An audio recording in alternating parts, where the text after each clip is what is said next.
specific reason that they wanted him. You know what I mean? Because they had some other offers out there for Asdrubal. They clearly wanted that one intentionally, and that's what kind of raised my antenna a little bit there. I'm like, come on, the Indians don't give away $3 million. You know what I mean? They don't just line up and go, hey, we'll pay somebody to play for you. We were joking about that a lot heading into the deadline. That's what they do not do. So, but going back to just wrapping up the trade thing and stuff, and I'll throw this to you. We say this all the time. It's easy to say should have, but I say finish the sentence is what I keep throwing back at people. And I'm saying right now at this past trade deadline, what was out there that the Indians could have done without trading Lindor? Because I'll give you anybody else. Let's just take Lindor off the table. You can trade any other prospect you want. What trade were you going to make? I'm just curious what players were out there for the taking that were going to be a difference maker for like you said, move the needle for the Indians. I go back to that line that you said, I think it was last week or 2 weeks ago, about when you look at the makeup of the roster and how to be a team in this competitive atmosphere with the payroll being scrunched down the way it is that you've got to be a team full of players making the minimum and make it, being still under control, and then a couple of big money guys. You can't have some meandering $6-8 million contracts in there. You got to be $6 million man does not live in Cleveland. Right. He just can't. You got to be full of Corey Klubers that you're paying $500,000 to, and have a couple of, well, not Nick Swisher per se, but you can have a couple of guys that are in that stratosphere. Everybody else can balance and they it have out. to produce. And they have to produce. You hit it right on the head. That is Moneyball in a nutshell. Yeah, I think so. And, the only guy that I saw moved that I thought, I think the Indians should have or could have made a play for, and we don't know that they didn't. And I almost know why they didn't get him, is Tommy Malone, your guy. Yes. You mentioned him last week. And to see him go to Minnesota for Sam Fuld, that's not a very high price to pay. Nope. The only thing I would say is, and I wrote this week, I had someone ask me that question, why couldn't they get Tommy Malone for Sam Fuld if that's all it took? And, I think Oakland has overpaid on several trades, and I don't think it's any secret that, they're all in. And, they have injuries right now, and they desperately need a center fielder. And I think they were willing to overpay to get a center fielder to keep their team tied together. And, again, I think Oakland has realized that pitching and defense is more important than scoring runs to winning. And so I think, if you're comparing, the person who sent me the question was like, we couldn't get Tommy Malone for Asdrubal Cabrera. They wanted a middle infielder. And, my answer was, well, probably they could, but, Oakland probably decided that having a center fielder that would go out and catch the ball and not cost them games was better than, an average middle infielder with an average bat. So I think that that's a guy that I at least hope that the Indians pursued, but I understand why Oakland went the way that they did. And Cleveland doesn't have somebody to fit that need. I mean, they don't have someone that could play center field to spell, an injury in a short-term hole for Oakland, who is trying to go to the World Series this year.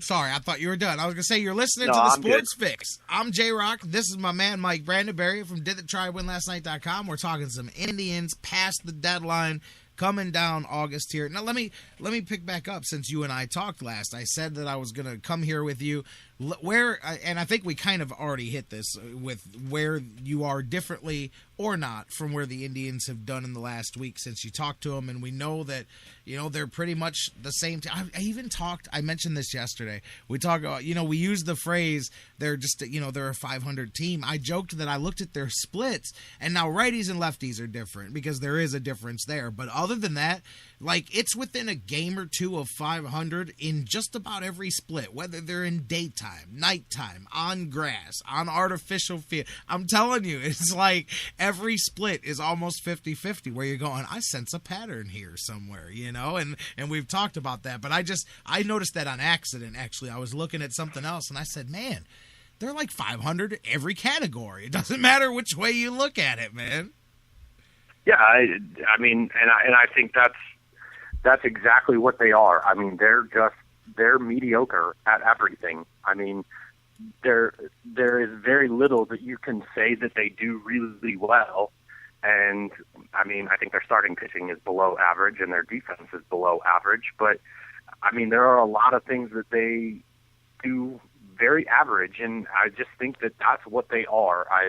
I saw someone tweet this: the Indians are like in baseball purgatory. They're too good to give up on their season, but not good enough to possibly win anything. And I think that that's pretty fair. They're, however you want to shake it, you know, you can look at all the numbers you want, but they're just average. That's what they are. And I think, you know, I think what they've done in the last week, you know, the trades they made, I mean, that's what I would have done. I think they are mediocre, and you go for it with what you have, but I don't think you gamble anything. And I think, you know, you have to have an eye towards 2015 and how do you, if you're mediocre, the plus side to that is you're not very far from being good either. And, right. And, you know, what can you do to make this team better so you are competitive and with a real shot in 2015? And that's the thing, is every time somebody hears you say that or hears me say that about building while keeping an eye on the future, they think that means, we're always in the plan. We're always looking towards next year. Listen, I know that that's an easy thing to throw out there, but in the middle of this year, you do always have to be looking at next year, and the teams that don't are the ones that end up short-sighted. And we could be having this same discussion about the Cavaliers or about the Browns or any team, you know? I mean, even with the Cavs and the whole thing with Kevin Love and the argument of, you know, do you go all in? But if you do, it's not even necessarily enough to win. And that's where I go, listen, if I'm going all in, but you're guaranteeing me a victory, okay, at least I'll make a consideration of that. But, you know, I'm not big on going all in on a chance, but you do have to gamble. I agree with that. I see Bruce in the chat room. But here's the difference. Oakland went through a decade of winning, making the playoffs, losing, winning, making the playoffs, losing, before they finally said, you know what, to hell with it. We're going all in on this one, and we're going to try to actually win the thing, because eventually you just become a movie made about you, and you keep going to the playoffs, and then you don't, and then you go, and then you don't. So eventually the Indians will reach that point, but I don't know, I mean, when that point is, when you're just now rebuilt your farm system and getting to a competitive level. Yeah, and I agree with you. People get frustrated when they hear having a plan. Look, let me tell you something. Every professional team, not just in baseball, every team has a plan. Yes. Okay? And you want to root for a team that has a plan. If they don't plan have is a plan, good thing. You know, that's not a good thing, okay? So maybe you don't like the plan, but everybody has a plan, and everybody looks towards the future. And, you know, I mean, I'll give you an example. You know, you want to look at the Detroit Tigers and what they did in acquiring David Price. You know, I'll let you in on their plan. Their plan is Max Scherzer is not going to be a Detroit Tiger next year, because they just got his replacement. And they tried to sign him. They made a pitch, you know, last winter, and he declined. And don't believe for a second that that's not part of the reason. This is why they went after David Price. It makes them better now. But Max Scherzer is not coming back to the Detroit Tigers in 2015. So in the same regard that they're trying to win now, you know, they're executing their plan for the future as well. So don't knock the Indians for having an eye to the future, because every single team, not just in baseball, every professional team has an eye towards the future, and you have to be set up that way or you're going to run yourself into a hole. And you mentioned Oakland. They're a prime example of, you know, if they win the World Series this year or next year, it'll all be worth it. It'll all be worth it. And they'll praise Billy Beane. But if they don't, you know, a lot of those guys are going to walk out of town, and they've traded a fair amount of young players. And you'll look up in 2016, and that may very well be the worst Oakland team you've seen in a long time. And if that happens, you know, they're gambling big. They're gambling big with their also very fragile fan base. And if it goes well, I think it will go really well for them. But if it doesn't, they stand the risk to lose big. And, they've traded several big prospects. I mean, they don't have a shortstop for next year now because they traded Aston Russell. That was their plan at one point. So everybody has a plan. And if you're not looking to the future, it is a big gamble. And everyone has one eye towards the future. So don't knock the Indians for doing that. They should be doing that. And more so, they should be doing it when they're 500. When you can break down every single way that they're average, they should be looking to get better for the future. Yep, and you know what? Since you went on with Oakland there, let me ask you, because Jeff Gorman, I talked to him a couple of times a week, and he was, with me personally, he was highly against the move that Oakland made. He goes, man, Cespedes is going to go there and rake for the future for Boston. He goes, man, they just replaced David Ortiz in the heart of their lineup. Meanwhile, Oakland, yeah, that's great. They're all in for now. But he was very critical of that trade. He goes, I know everybody says, hey, Oakland's all in now, but that's exactly what they are. Would you have made that trade if you were them? I mean, I've heard their justification and that Cespedes has escalators in his contract to where they weren't going to be able to afford him, and they were going to look to move him this winter anyways. So they were just trading him 2 months earlier. Now. Yeah. But I mean, I agree with you. They traded him for a rental. I don't think any of us think that John Lester's re-signing in Oakland.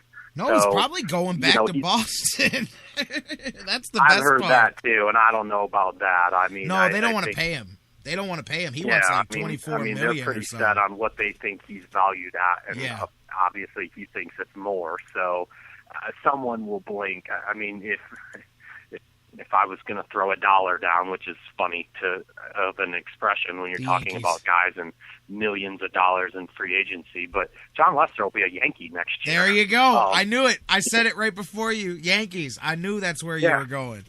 Yeah, I mean, he'll be a Yankee, but I mean, he'll get $25 million a year or something to go play in New York.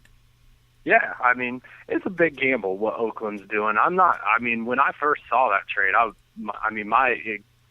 my first word was wow. I mean, I don't know that I would have done that deal for Oakland. I guess my answer is I probably wouldn't, because I think one of the biggest winners last week was the Boston Red Sox. Me too. I think what they managed to get for a team that is, looking toward next year and trying to, rebuild quickly and on the fly. I mean, what they got from Oakland and St. Louis, I think they did an amazing job for, a pair of pitchers who likely weren't going to be there much longer. And, they got a lot younger with Joe Kelly in their rotation, and they have some young players that they're going to give the opportunity to play for the next 2 months and see where they're at going into the winter. And they're doing very much of the same of what I think the Indians are and should be doing in the last 2 months. And, I guess the bonus is that somehow miraculously the Indians are still in it while they're doing that.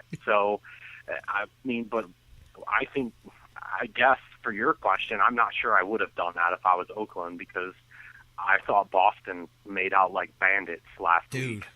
Me too with Boston. I'm sitting there watching the trade deadline go by, and I'm like, man, next year, 2 years from now, don't y'all be complaining about Boston, because you just helped them out tremendously. Like, I could not believe that the haul that they got for, like you said, guys that are rolling. You know what I mean? And we've talked about that inflated value at the trade deadline, but man. And I agree with you, man. I think that's gonna, they're keeping an eye to the future, but competing again next year. And I think they did a great job. I agree with you. They were definitely the winners at the trade deadline, no doubt, to me, Boston. Yeah, I agree. And it's strange, but right now the American League East is the division that doesn't have a dominant power, and so I think that makes it easier for Boston to rebuild, retool, and get back to the top pretty quick. I agree with you, man. And, you look at the Indians, and again, it goes back to what you and I can get into, later on in the year, is just